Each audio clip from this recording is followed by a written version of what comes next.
Lisa.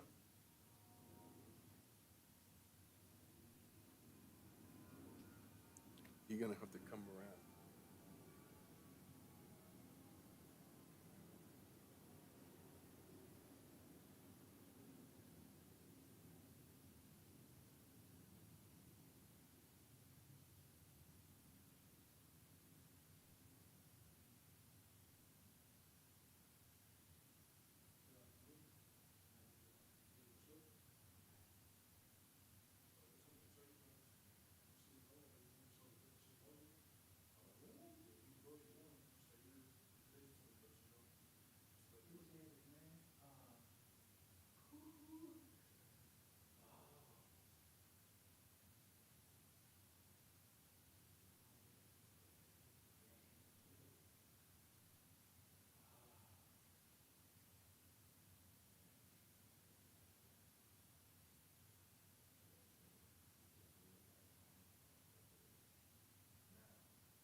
Thank you, man.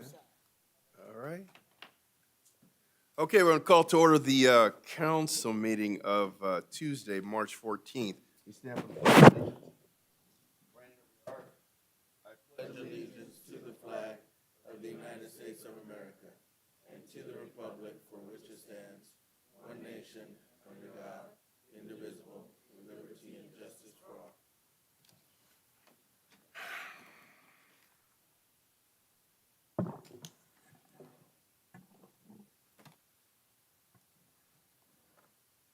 Aisha, could you come here for a minute?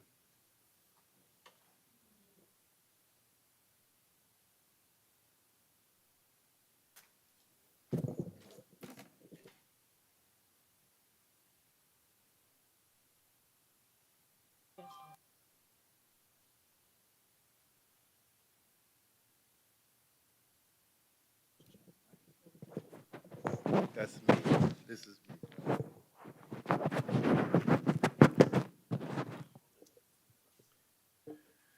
Okay, so welcome back to our first post-COVID meeting. Before we start the meeting, in case attendees didn't have a chance to see or review the public rules of decorum, they are as follows. I'm going to read them for this meeting, and it's going to take a minute. In compliance with the Ralph M. Brown Act and to further facilitate feedback, public comment is encouraged at meetings of the City Council, its authorities, agencies, and boards and commissions, its committees and its agencies, in accordance with the following rules. Please note, members of the public are encouraged to contact the city manager or respective operating department directors first before making service requests or service complaints directly to the council. At the beginning of each meeting, to consider closed session item, public comments are permitted to address one or more closed session items scheduled on the agenda prior to the Inglewood City Council convening deliberations in private. Public comments during closed session shall not exceed a total of 1 minute in length. At the beginning of each meeting to consider open session items, the consent calendar, warrants and bills, setting public hearings, departmental reports, authority and agency items, council initiative, etc., public comments are permitted to address one or more open session items, excluding closed session items and public hearings scheduled on the agenda. Public comments occurring at the beginning of open session shall not exceed a total of 3 minutes in length. Public comments are not permitted on any scheduled closed or open session item, open agenda item, or public hearing in the event that item has been pulled from the agenda, postponed, or rescheduled for another date. Public comments to address a public hearing scheduled on the agenda shall not exceed 1 minute in length. At the conclusion of the City Council meeting prior to adjournment, public comments are permitted on any items of interest to the public and within the subject matter jurisdiction of the City Council, within the subject matter jurisdiction of the City Council. Public comments occurring at the end of open session shall not exceed 1 minute in length.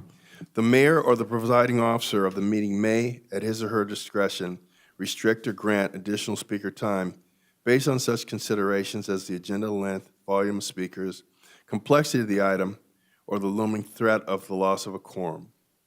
The mayor or presiding officer of the meeting may request that a spokesperson be chosen by a group of speakers to address the City Council when that group of persons wish to comment on the same subject matter. Speakers are not permitted to cede their time or any portion thereof to another speaker. The mayor or presiding officer of the meeting may invoke the use of speaker cards at any time the use of such cards is deemed necessary to facilitate the orderly process of permitting public comment.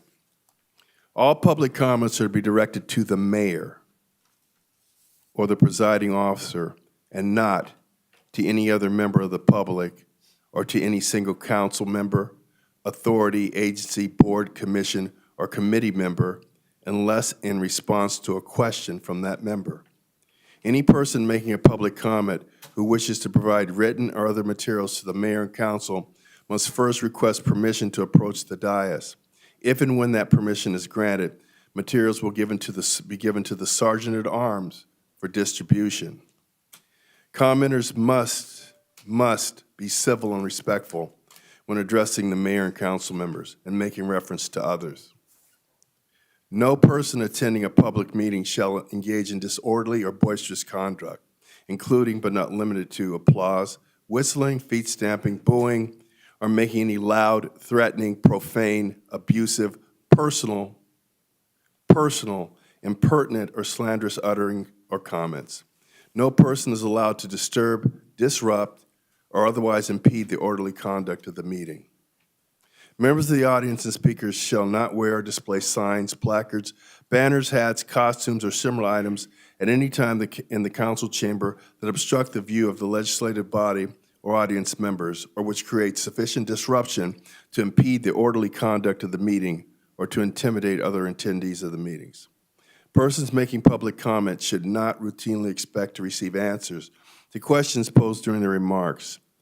Unlike a town hall setting, neighborhood block, or other meetings and gatherings which are more conducive to question and answer format, city council meetings are business meetings. City council meetings are business meetings. In many cases, staff will be available to take speaker questions and contact information and respond in a timely manner. The enforcement of the rules of decorum. The mayor or presiding officer of the council or committee, with the assistance of the sergeant at arms or any law enforcement officer, shall be responsible for maintaining the order of the meeting and uniformly enforcing the rules of decorum. In the event that any person breaches the rules of decorum, the mayor or presiding officer shall order that person to cease the offending conduct. If any person continues to breach the rules of decorum in a manner that disturbs, disrupts, or otherwise impedes the orderly conduct of the meeting following an order from the mayor or the presiding officer to cease the offending conduct, the mayor or presiding officer may order that person to leave the meeting. If any person refuses to leave the public meeting following an order to do so from the mayor or presiding officer, that person may be escorted out of the meeting by any law enforcement officer present and may be subject to arrest for violation of the California Penal Code or the Inglewood Municipal Code. Everyone entering the chambers must be seated. If there is no seat, you will have to go to the overflow, which would be in the library lecture hall. With that, Madam City Clerk, could you call the roll? Yes, Mayor. A quorum is present for City Council, Successor Agency, Housing Authority, Parking Authority, and Joint Powers Authority. Okay, I have an announcement before we begin the meeting. Mandatory rental residential registration. The residential registration for the 2023 calendar year is now open. If your residential property falls in one of the following categories, whether or not it is being rented, and this is for rental properties, you must register before March 31st. If you own 2 residential units or more even if owner-occupied, and regardless if the other unit is being rented or not, you must register that duplex. Single-family homes are not owned by a natural person or family trust. If a single-family home is owned by an LLC, a company, a corporation, an LP, a real estate investment trust, or any other type of business entity, you must register. If you have a single-family home and recently built or received your certificate of occupancy for an ADU, you must register. Commercial properties that include residential units, meaning mixed use, the residential units must be registered. Any and all units registered after March 31st, 2023 will be subject to late fees, penalties, and/or other enforcement measures. While the residential registry portal is online, if you don't have a computer, or you're not computer savvy, or you just need any type of assistance, call the Housing Protection Department at 310-412-4330. Again, that's 310-412-4330. Remember, rental registration is annual. That means you must register every year. Initial registration, some people have been confused and thought they only had to register once. You have to register every year before March 31st.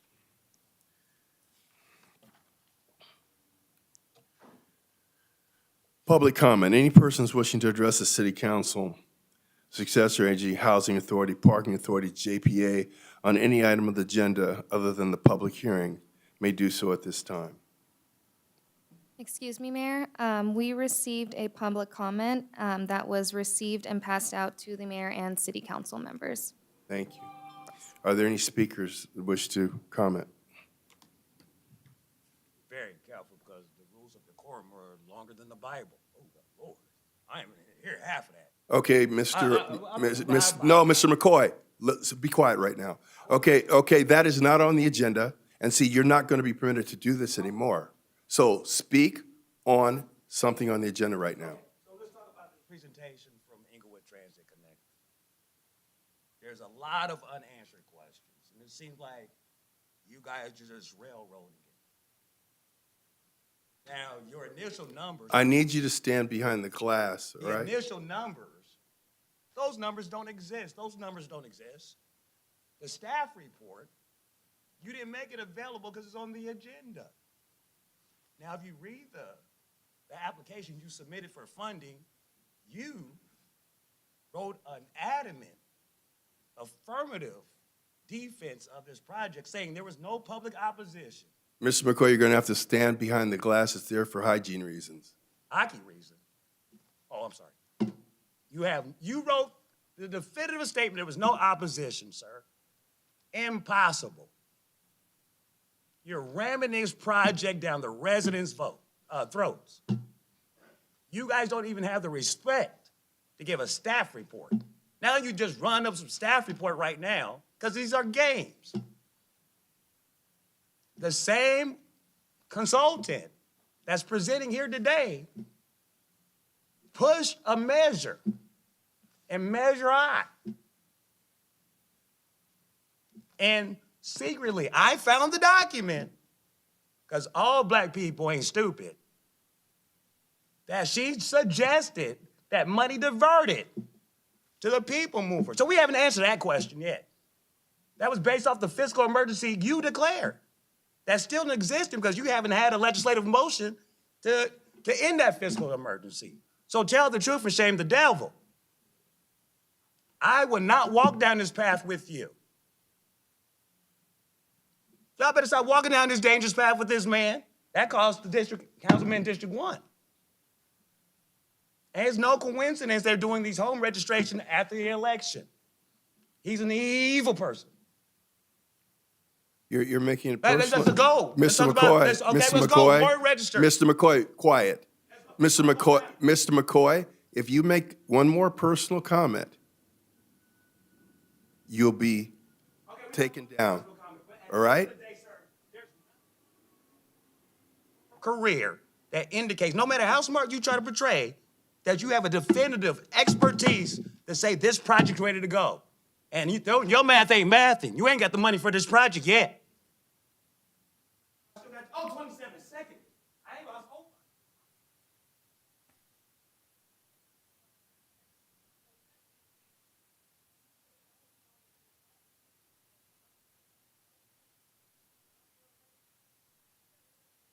One, the Okay. natives are restless. Okay, you're done, sir. Are there any other public comments?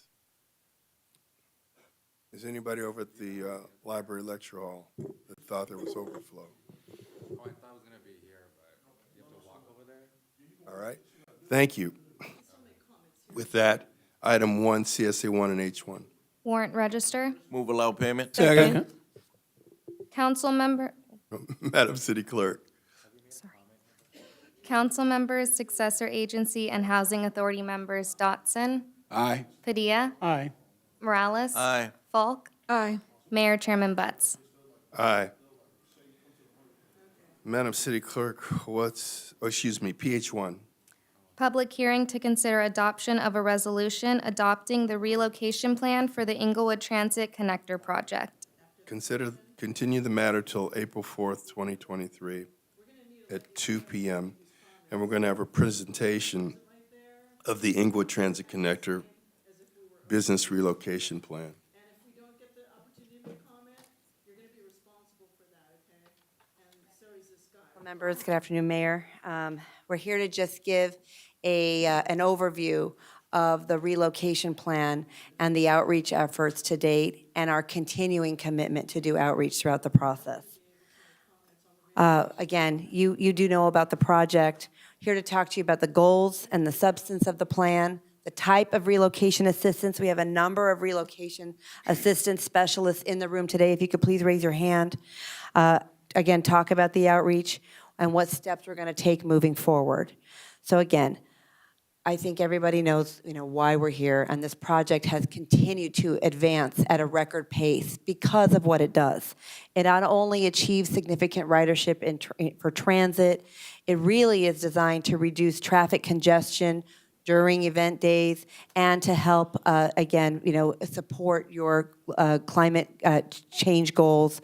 We're definitely including all kinds of requirements for local workforce, 35% local hire, as you always have in your projects, and create opportunities for small disadvantaged businesses. And so really trying to do this before the Olympics as we're on the world stage. So unfortunately, there's 44 businesses that would require relocation as part of this project. It has always been disclosed as part of the environmental documents starting back in 2018, 2019, when we released the draft EIR and throughout all the documents. And you can see from this chart, 21 businesses at the Market Street Station. And again, it tells you the numbers, obviously 17 businesses at the Hardy Street Station. What a relocation plan is, and we've prepared this consistent with state and federal law, is to really include a plan so that we are identifying the number, the type of businesses, the size of businesses, the number of employees. We've included a survey of our real estate market in the vicinity to really show that there's suitable replacement locations here, primarily looking in Inglewood, to have people not just survive a relocation, but to thrive throughout this effort. We're looking at, again, anticipating all the challenges that could arise. And again, if you anticipate the challenges, you're able to prepare to help people throughout those challenges. And so the goals and objectives, they document how they will receive business assistance, the methods for relocation, so that, again, it's totally consistent with the fair, uniform, and equitable treatment of displaced businesses. It sets forth the administrative requirements, and it identifies potential replacement sites for such businesses. Now, we have a number of teams. Again, we have dedicated relocation agents, and we have 3 different companies, and again, there's a number of people here. Each business is assigned a dedicated relocation agent. They're provided with a list of available properties in the city within a 5-mile radius of Inglewood and anywhere else that they would like to be. It is actually up to the business to decide where they want to move. But obviously, it's our goal that they choose to stay in Inglewood, and that's our primary goal. In addition to dedicated relocation agents, there's advisory assistance. They can have an additional advisor to assess relocation needs, and they can explain their preferences and additional explanation of the benefit eligibility process. Each will be provided current and continuing information on all of these things as it is fluid in the market. And it is our goal with all of this assistance to minimize hardships to business, provide counseling and advice, and we are looking for every source of funds to be able to help them through this process, in addition to what we're receiving and from both the state and the federal for the Inglewood Transit Connector. And we've been very lucky to have achieved additional dollars on top of what we have, what we're seeking for from the FTA and from the state. We have been lucky, we've been prepared. Been prepared. We've been prepared. So Del Richardson and Associates, they're here. Extensive experience in doing this. They've done it for FHWA, FTA. They work with Metro, and they have a lot of long-standing local experience here in Inglewood. We have also Epic Land Solutions. Again, they are one of the only right-of-way firms that maintain on-call services with 5 of the major self-help counties in SoCal, and they're listed here. And they are, again, proactively accustomed to delivering right-of-way relocations and providing this kind of support. And the same thing with Monument relocation. Again, they have tremendous amount of experience understanding the nuances of managing risk. And what we've done to date is from the get-go, I myself even walked, my staff has walked, our team has walked to talk to every single one of the businesses and the property owners. We've sent relocation notices. You can't get ahead of the processes required by law. So in federal, and the federal law is very stringent about the process. So in January of 2022, relocation notification letters were sent. Again, in February, those letters were sent. Surveys were provided to all the tenants. As active as these businesses are in providing their survey and providing that information is as active as we can be in helping really right-size and find the most appropriate relocation opportunities and options. Between March and now, we have extensive phone calls, emails, and in-person visits, and we have a development of this plan based on this tenant feedback and research, which is what we're going to be required to submit for you for approval. This has already been submitted to the Joint Powers Authority. Now, what we're doing today is we're not asking for you to vote on this today because we've heard from folks there's a lot of angst, a lot of concern, and we take that very seriously. We're going to do more outreach to be able to explain. But we have done individualized outreach to every single one of these businesses because they all have individualized needs. So, what can they expect? They've got the letter notifying them that the city will begin appraisals. They'll begin appraisals on the furniture, fixtures, and equipment. We will again conduct site visits, contact the businesses directly, and in some locations, businesses may be asked for permission to perform lead and asbestos testing. We are also having our relocation agents conduct interviews and work directly with them on relocation strategies. And I need to be very clear, not one business will be required to move until an offer has been made to the property owner. So all we're doing right now is due diligence, planning, and preparation, and helping address folks' questions so we can find the best outcome for folks, but not one business is being required to move. We're not asking them to move, and make it very clear that an offer has to be made to the owner to acquire the property first. And then the tenant will be given at least 90 days notice to vacate, and it would not anticipate it to happen until late 2023 or early 2024. So there's just a lot of preparation going.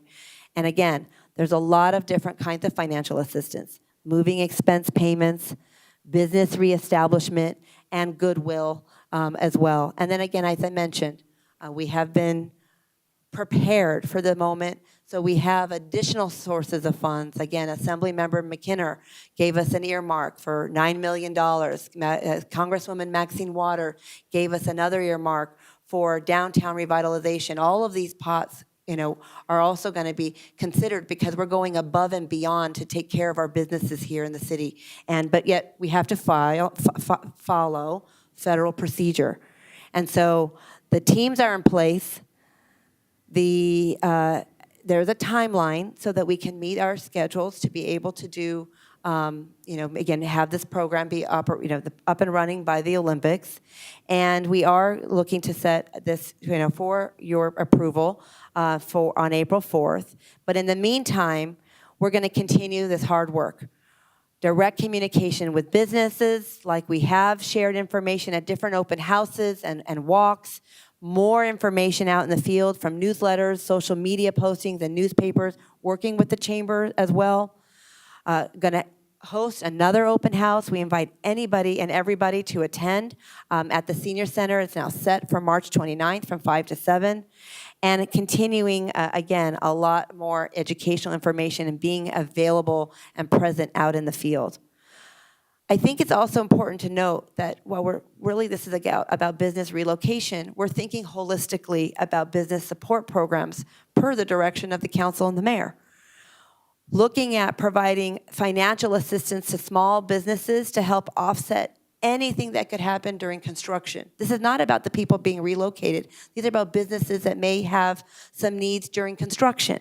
So we established a $5 million business assistance fund so that could be made available to folks during construction. We have an entire construction, logistics, and communications team that's going to be ready to work with everybody when there's street closures or parking, maybe when construction commences. So that there's a whole group in place for that.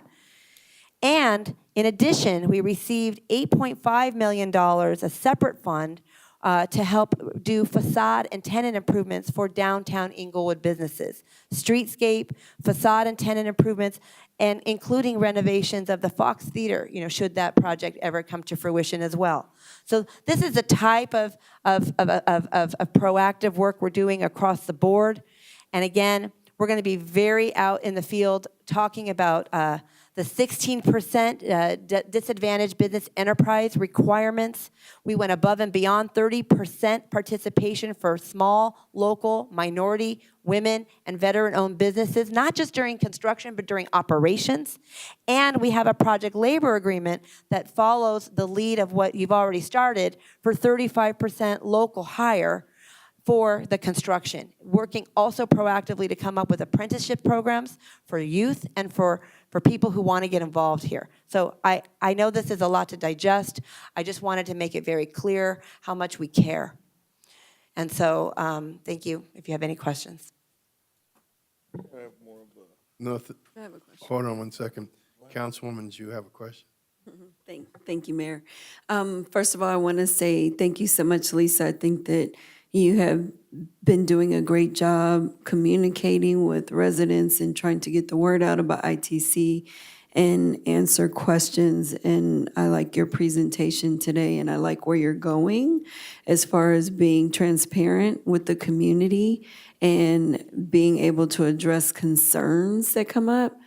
I know that there has been some questions that's been posed to me. I know that one of the concerns of some of the residents that I've been in communication with was the Vons. And so I would love it if you do have any updates on that, or if there's any additional information that you can share on the Vons property that has come up. It came up at my community center. I personally shop at that Vons, so I am also very interested, like our community members. So if you have any updates, that'd be great. Sure. The transit connector requires a maintenance facility. A maintenance facility is necessary for an automated system. Very difficult to find the best place for a facility like that. And at the very outset, we looked at a number of options. When we landed on the maintenance facility originally at the Vaughn Supermarket site, we ended up recirculating the draft EIR because we started collaborating with them so that they could rebuild in the existing location where they are. So it was never intended for them to move away from that location, but in fact, be co-located with us. And we had a memorandum of agreement of cooperation to plan together. And in fact, I think, we continue to have that collaborative relationship to be able to have them stay in their current location. They just may need to rebuild it in its current location, but at a smaller footprint. That being said, as we are advancing quickly through the design, engineering, and federal process and getting feedback from all the 3 different bidder teams, what has been born out of this value engineering and the bidding team feedback is the idea of how we can keep the Vons exactly as it is today. And right now, what we're doing is studying that. We're finding a new home that would not do any harm and find a new home for the maintenance facility, potentially located at the very first station. We're studying that, making sure it fits within the environmental impact envelopes that we've already cleared, and making sure that that can be done in a well-designed manner so that we can actually have less construction, a better outcome, and we're working in concert right now with both our environmental team and FTA to be able to bring that concept forward. And as we have more research on that, which we're doing as quickly as possible, we'll bring that back to the city for your approval. All right, District 1, are there any questions? District 2. Not so much a question, just a couple of comments. So first off, I want to thank you for your presentation, and it's good to see all your staff that's out there. We've done several outreach, and you're always at every community event to engage with the public. And there's a lot of moving pieces in this. It's a huge undertaking. It's something that most cities would have not even wanted to embark on, right? They're not as ambitious as we are here in the city of Inglewood, right? And we've proven how ambitious we can be and successful we can be. And this is another push in that same direction. And so I just want to thank you and your staff and thank our staff for all the work that is, taken place thus far. I also want to thank you for doing the Hispanic outreach, because that's important, that our Hispanic community is informed, they understand what's coming to them, to the residents, the business owners. So I appreciate that outreach that you're doing to our Hispanic community as well. And I continue to tell our business owners that are impacted and our residents to please come out and take part in these outreach efforts so that you can stay informed. It's easy to stay back and talk trash, right, if you just don't give it an opportunity. But once you've been able to get some insight, and today was an example of that, you have an understanding of where this is going and all the effort that's taken place. And people understand that there's guidelines and process that are local, state, and federal to ensure that this is being done right. So I just want to thank you. Thank you. District 3. Thank you. And thank you, Mr. Folletti, for the report. We've spoken somewhat about this specific thing, and I think it's great. First of all, the project has kind of taken a life of its own in blogs and social media and everything else, and so it's always good for you to clarify these things. It's good for you to clarify it in various languages, as Alex pointed out. I mean, there was groups of small businesses in the Latino community that were confused as to how far the reach was and everything else, so that was important. But I want to focus on a few things that, since you covered a great deal, my colleagues covered a great deal. First of all, the Vons situation that has come up over and over and over again. I want to point out the fact that we're shifting gears, and you've already showed me kind of where one pathway is that you're exploring, shows just the level of outreach you've done, and it also shows how we're willing to maneuver. That is a major shift in a humongous project. So I want to show that as an example, because that was not easy, like saying, hey, we don't want it at the Vons. Okay, let's do it on this corner. That's not easy to do. That's not how it happened. Did you want to expand on that? I see you saying No, something. I think you can see that even in, when the draft EIR was recirculated. Exactly. For example, we had a station that straddled Prairie and Pinkai. And we worked with the Inglewood Unified School District to be able to shift that. So again, our entire intention is to be responsive. So yet another example, and I just want to focus on the fact that that process, which is usually routine with so many projects around the state of California, is actually being focused on here, and the process is working for that. I also want to establish the fact that, you know, a couple of things you pointed out. One, that the federal process is what we have to follow, okay? There's no way around it, we have to follow it. And that's gonna happen. But you also pointed at the fact that you're trying to figure out a way that we can also add to that process in a way that's sensitive to the businesses that we're trying to accommodate, Yes. right? There was a rumor out there that 400 businesses were being impacted. There's 44. We wish none were, but 44 are impacted, and 44 are gonna get a complete look, a complete opportunity to speak with the team. That being said, I can tell you that everything is in place, as we should be sensitive to the businesses. But even so, when you talk to the small business owners, and I've been approached by a number, they're worried, they're scared, right? Because at the end of the day, this is their livelihood. They want to know, okay, that sounds good, but when and what's going to happen, and even moving down the street, that scares them, right? Yep. So we understand that too. So, you know, I know that we've had meetings with specific businesses, and that has even taken into consideration. So if I believe as you move forward and they start to see that kind of effort, individual effort, which I know you're gonna do because I saw you do it, okay? That will change, because no matter how much the process is built to protect them, that feeling of anxiety for a person who's raising their family with their business, it's scary. So I know that that business and the businesses we've focused on thus far are feeling better. Yep. They're feeling better. And I think that, you know, that's that unwritten kind of thing. That's that abstract kind of effort. And those are the ones that are going to matter, because first, your clarification on the real deal, and then the fact that you are moving forward with that extra effort. As you move forward, I think that it would be helpful. It will be helpful, as we have seen. So those were my comments, Mayor. Thank you, My Mr. goodness, Felina. Eloy.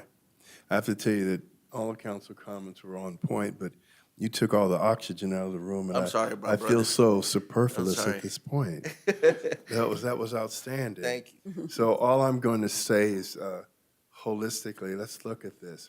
You know, there are some people that are upset about the project, and I don't think they look holistically at the fact that this is a $1.6 billion project.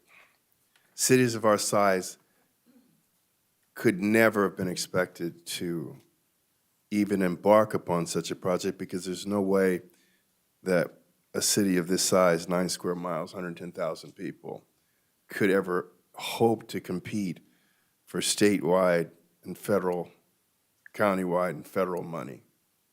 But because we are the city that we are, and we've accomplished what we've been able to accomplish, we're able to embark on it. So why did the council do this? And this is a reason why term limits are so ineffective for good, holistic, visionary government. It's because the people at this dais understood that this project is a generational project. That transportation is something that doesn't sit stagnant. It's something that has to be addressed based upon the expectations for the future. No one in this council had to vote to do such an ambitious, visionary, future-oriented project that was good for the long-term health of the city, but the council did it. So if you look at any city in Los Angeles, if you look at Los Angeles, if you look at the county, there are times in the evolution of cities that things change, and you have to prepare for the future. And that's what this is all about. This is not about the people at the dais. This is about the residents of Inglewood. This is about the surrounding jurisdictions and the impact of traffic.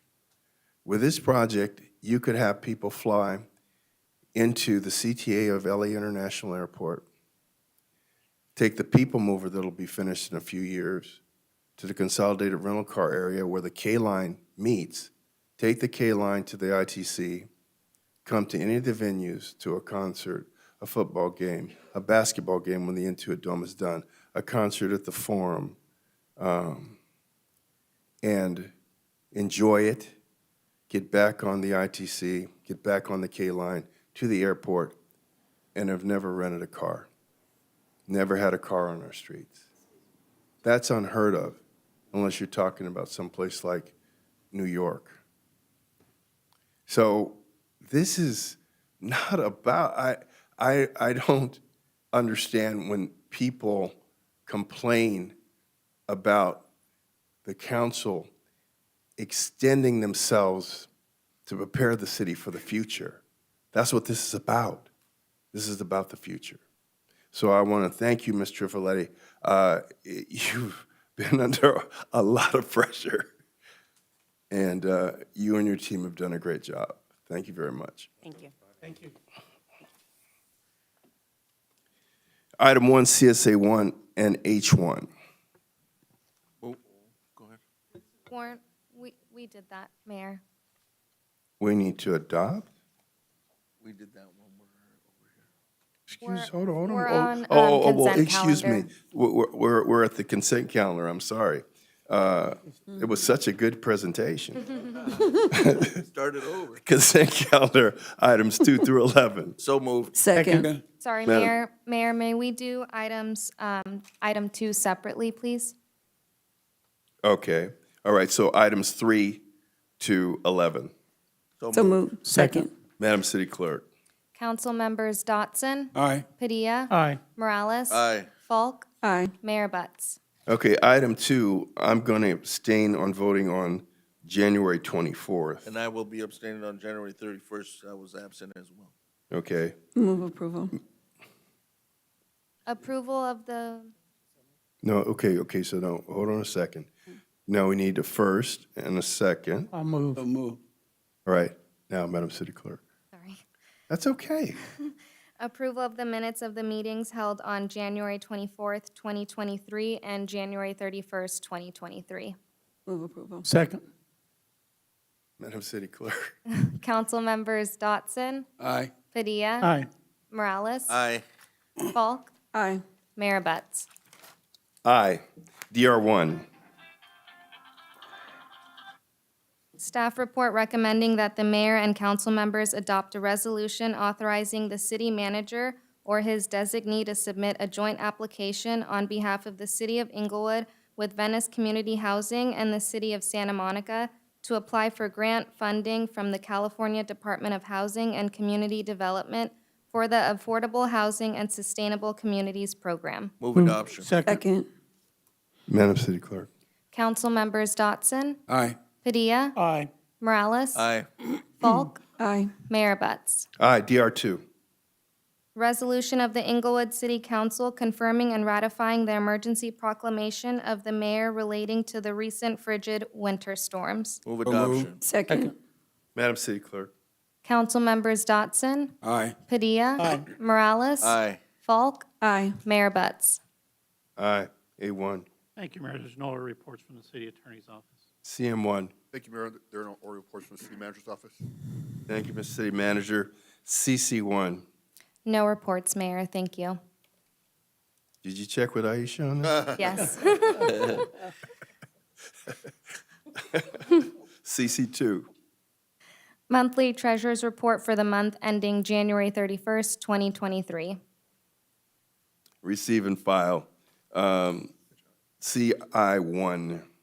Initiative by Councilmember Dion Falk requesting approval of city sponsorship of the Women Rock Empowerment Summit presented by the City of Inglewood Councilmember Dion Falk and City Clerk Aisha L. Thompson to be held on Saturday, May 6, 2023, from 9 a.m. to 2 p.m.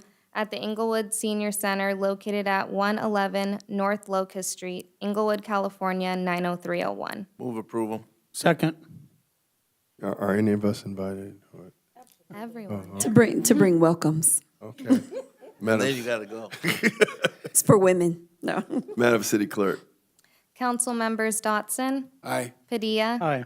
Morales. Aye. Falk, Aye. Mayor Butts. Aye, the successor agency is in session. CSA 2.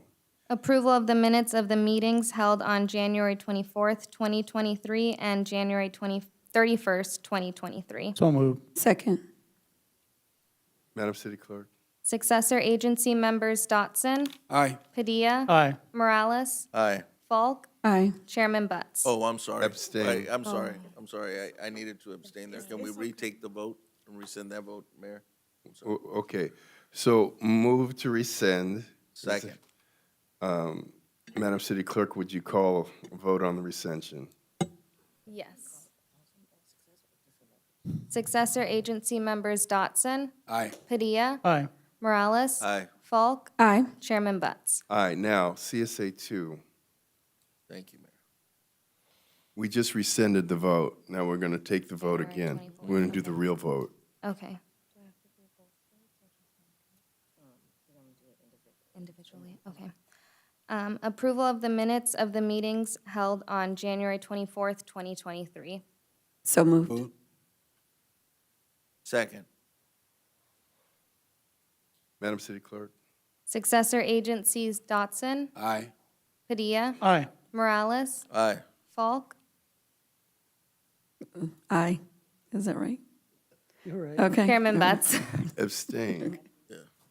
We did it separate. Okay. Oh, okay, I got you. Okay. Approval of the minutes of the meetings held on January 31st, 2023. So moved. Second. Madam City Clerk. Successor agency members Dotson, Aye. Padilla, Aye. Morales, Abstain. Falk, Aye. Chairman Butts. It's on the 31st. Aye. CSA 3. Monthly Treasurer's Report for the month ending January 31st, 2023. Receive and file. Adjourn successor agency. The Housing Authority is in session H2. So can we take a separate vote on each set of minutes? Yes. Approval of the minutes of the meeting held on January 24th, 2023. Move approval. Second. Madam City Clerk. Housing Authority members Dotson, Aye. Padilla, Aye. Morales, Aye. Falk, Aye. Chairman Butts. Abstain. Approval of the minutes of the meetings held on January 31st, 2023. So moved. Second. Madam City Clerk. Housing Authority members Dotson, Aye. Padilla, Aye. Morales, Abstain. Falk, Aye. Chairman Butts. Aye. H3. Monthly Treasurer's Report for the month ending January 31st, 2023. Receive and file. We'll adjourn the Housing Authority. The Parking Authority is in session P1. Approval of the minutes of the meetings held on January 31st, 2023. So moved. Second. Madam City Clerk. Parking Authority members Dotson, Aye. Padilla, Aye. Morales, Abstain. Falk, Aye. Chairman Butts. Aye. Adjourn the Parking Authority. The JPA is in session JPA 1. Approval of the minutes of the meetings held on January 31st, 2023. So moved. Second. Madam City Clerk. Joint Powers Authority members Dotson, Aye. Padilla, Aye. Morales, Abstain. Falk, Aye. Chairman Butts. Aye. JPA 2. Monthly Treasurer's Report for the month ending January 31st, 2023. Receive and file. Adjourn the JPA. I have one appointment to Board or Commission. Alex Padilla nominates, and I appoint Olivia Alvitre to the Arts Commission. Second. Madam City Clerk. Council members Dotson, Aye. Padilla, Aye. Morales? Aye. Falk? Aye. Mayor Butts? Aye. Public comments. Persons wishing to address the city council on any matter connected with city business not elsewhere considered on the agenda may do so at this time. 1 minute. Are there any public speakers? I Hearing, hearing none, we'll check with the library lecture hall.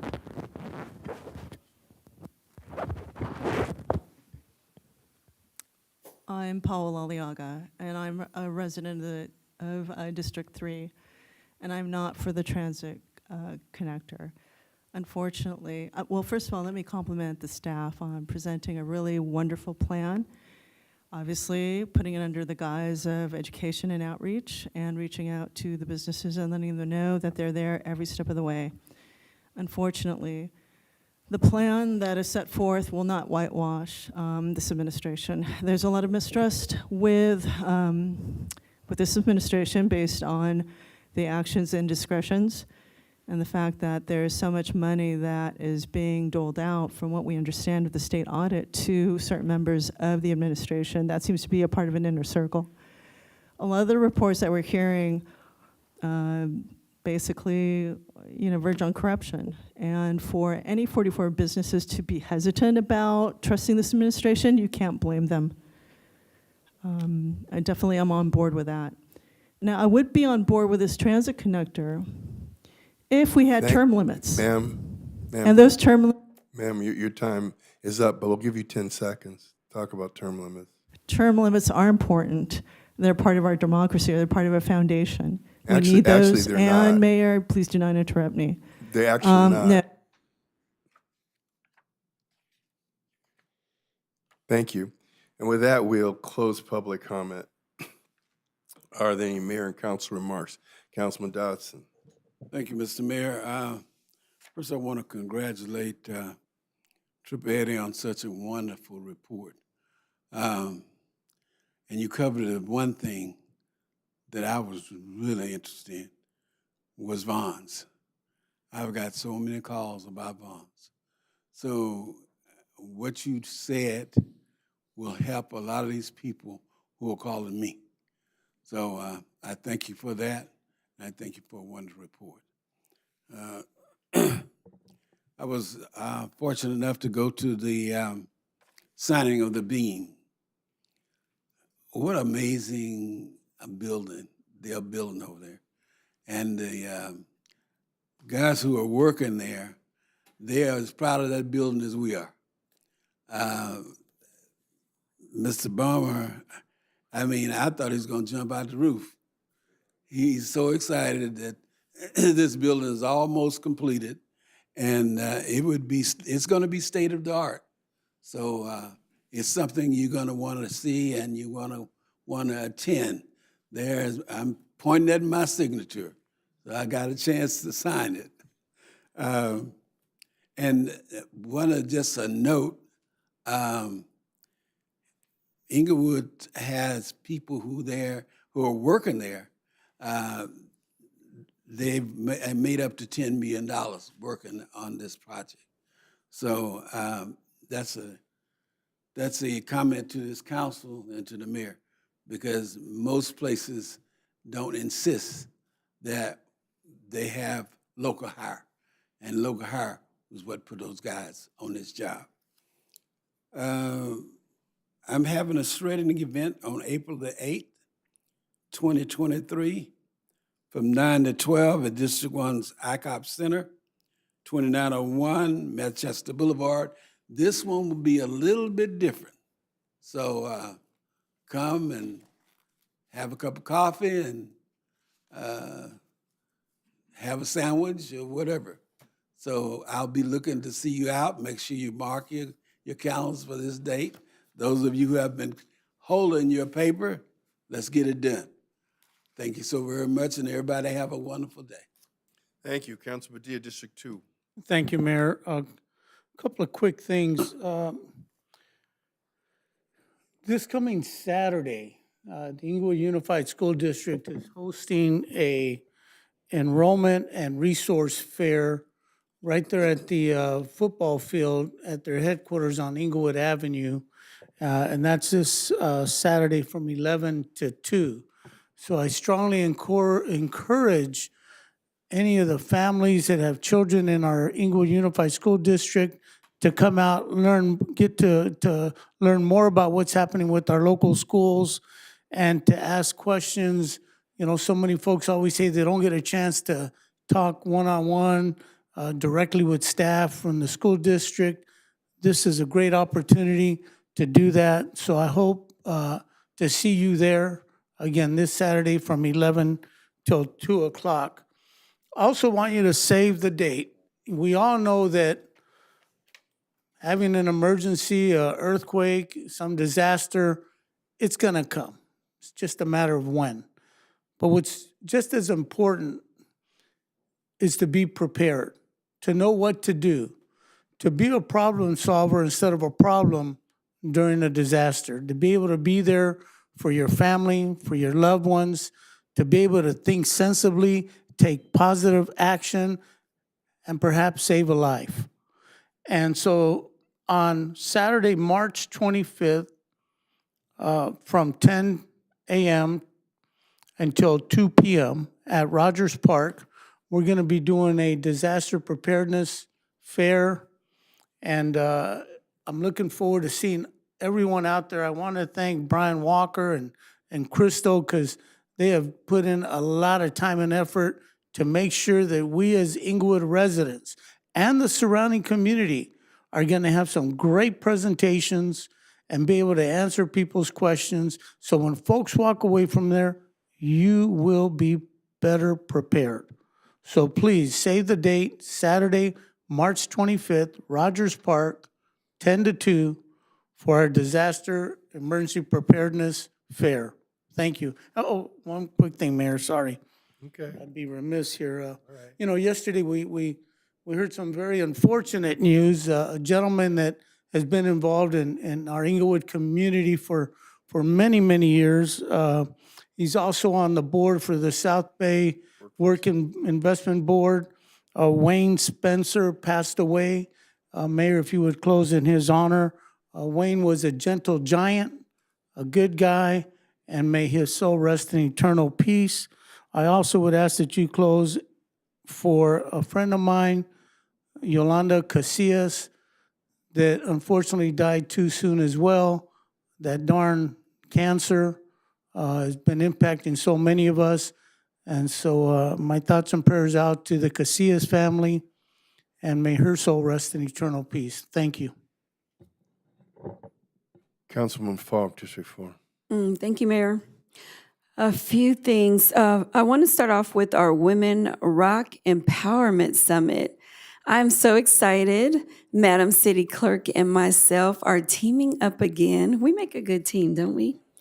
So we're teaming up again for our second annual Women Rock Empowerment Summit.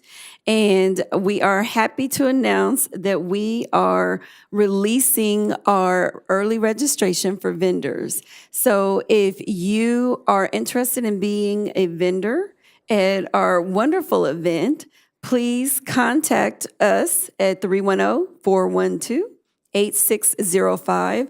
The Women Rock Empowerment Summit will be held at the Senior Center on May 6th, Saturday, from 9 to 2 p.m. You don't want to miss it.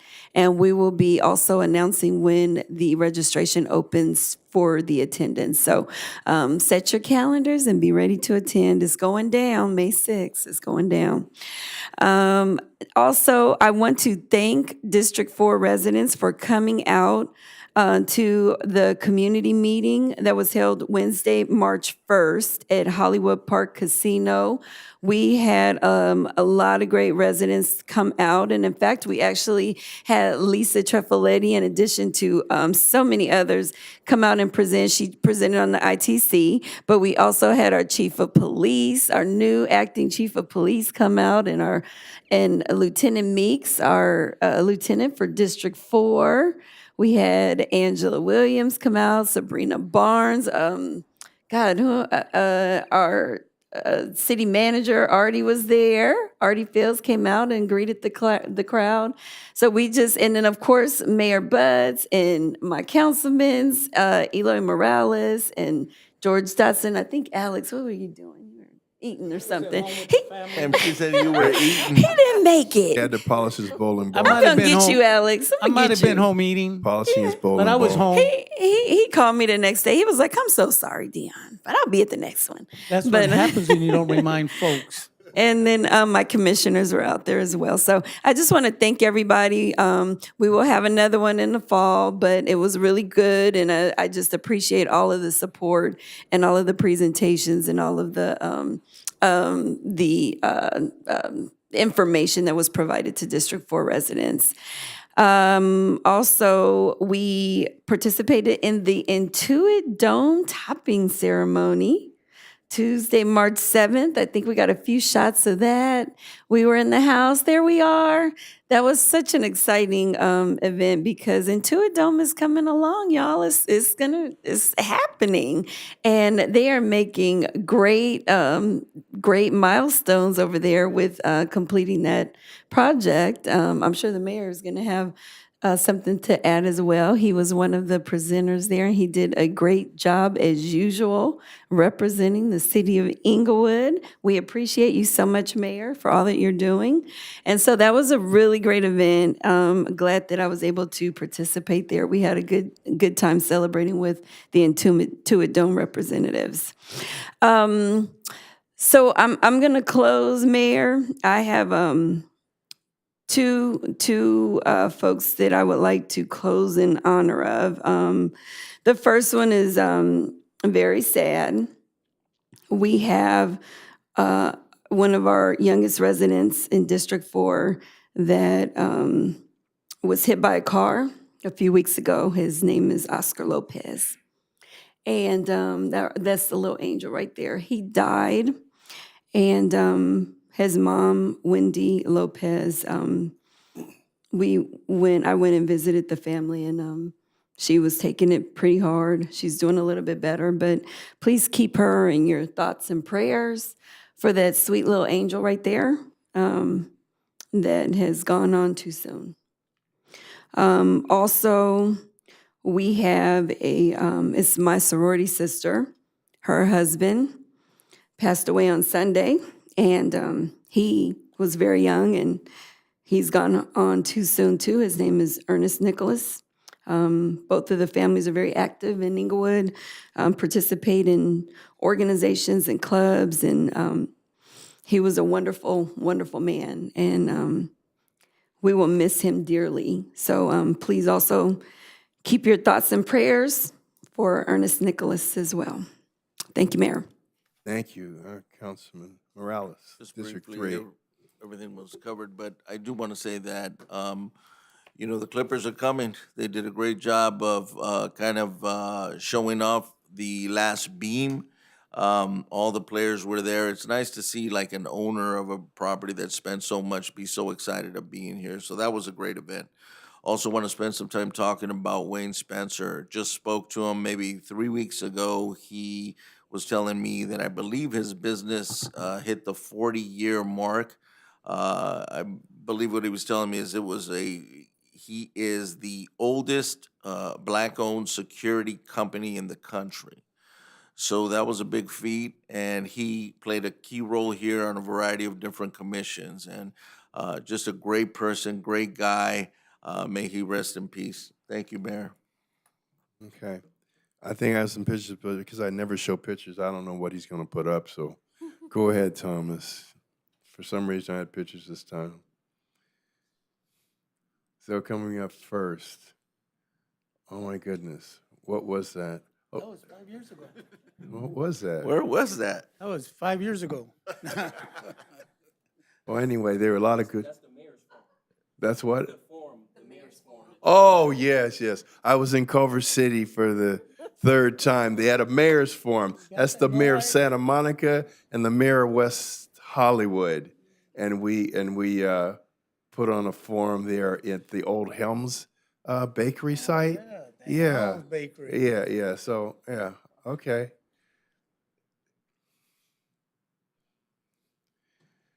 Okay.